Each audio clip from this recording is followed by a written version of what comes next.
Jokanyo matimo ohala mar uso rech kod oganda duto koro jiw mondo neni mondo neni girito ler madwarore. Ma en bang' report mar nonro mar lakteche osiptal ma Jaramogi oyango ni 60% mag rech manitiere chiro kata ma oganda osebedo ka nyiewo ni kod kute mong'ere kaka E. coli. Kaka jafwambo marwa Bill Gates odwar koro lero.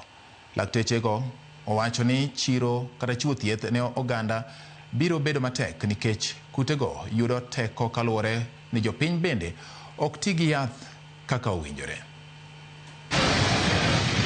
Lakteche molony e weche nonro e osiptal ma Jaramogi koro olando ni 60% mag rech manie chiro nigi E. coli ma gin kute modak e nyimbich ma bende nyalo kelo midhiero ne i dhano. Zungu ne Escherichia coli. Bang' kana seneno kudni no to nachaka doka ng'iye kendo chien gi pampas mana neno nikech nyithindwa ma tindo giduto te wang'eyo ne Escherichia coli en non-pathogen to them, to it's always there within them, even though kata en ok okelne tuo moro amora. To kochopo environment kata kochopo kama wantiere to wan wawegi onyalo kelonwa tuo mopogore, onyalo yudo kata ken undu magwa kin gi kidonda, onyalo bedo kanyo mokel thagruok ne undno machango ne nyalo bedo matek. Tarsela Sonyango manotelo ne nonro no lero ni gima ne onyiso gi tim nonro margi en bang' neno lil mane nam lolwe kendo penjo arita mar rech ma oganda chamo. Koro penjo na gima nadwa nang'e ne to be en adier ne gik mwagole pi, the aquaculture, gik mwagole e pi be ginyalo kelonwa tabu e ngimawa kaka wan jogo modak.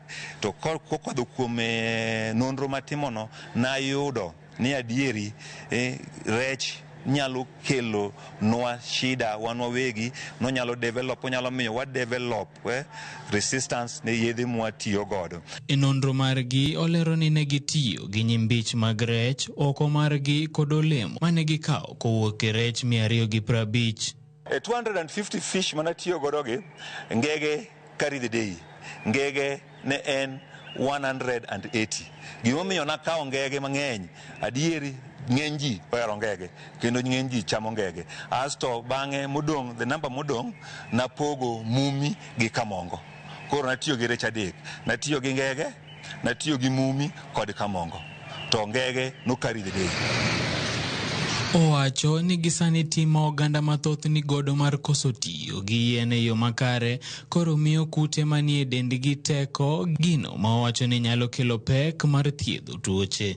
Nayudo ne kute 15 ne osebedo motegno ne yedhe mwatiyo godo. Tiene yedhe mwatiyo godo nok nyal nego gi piyo ma kizungu luongo ne multi drug resistance. Kendo yath mayudo yot wayudo tiyo gi ciprofloxacin. Ciprofloxacin ni en achiel kuom antibiotic mwayudo mwa classified as first class antibiotic. Kute 85 mana golo no ciprofloxacin mwatiyo go pile nok nyal nego. Komedo gi mago ne owacho gima kelo teko ne kute i rech en lil mar nam kod wach jopith rech tiyo gi yien e yo ma ok kare ma owacho ni kelo landruok mar kutego. Ng'enywa wakawo pampas wawito kumoro amora moyudore, kata kiwuotho e ndara ka endi kiluwo ndara tibiro lo ka pampas nitie kamoro amora. To penjo na maduong', ka koth ochwe pampas gi gidhi kanye? Ka koth ochwe pampas wagi oula kawogi to chopo kodgi to olonwa gi e Lake Victoria.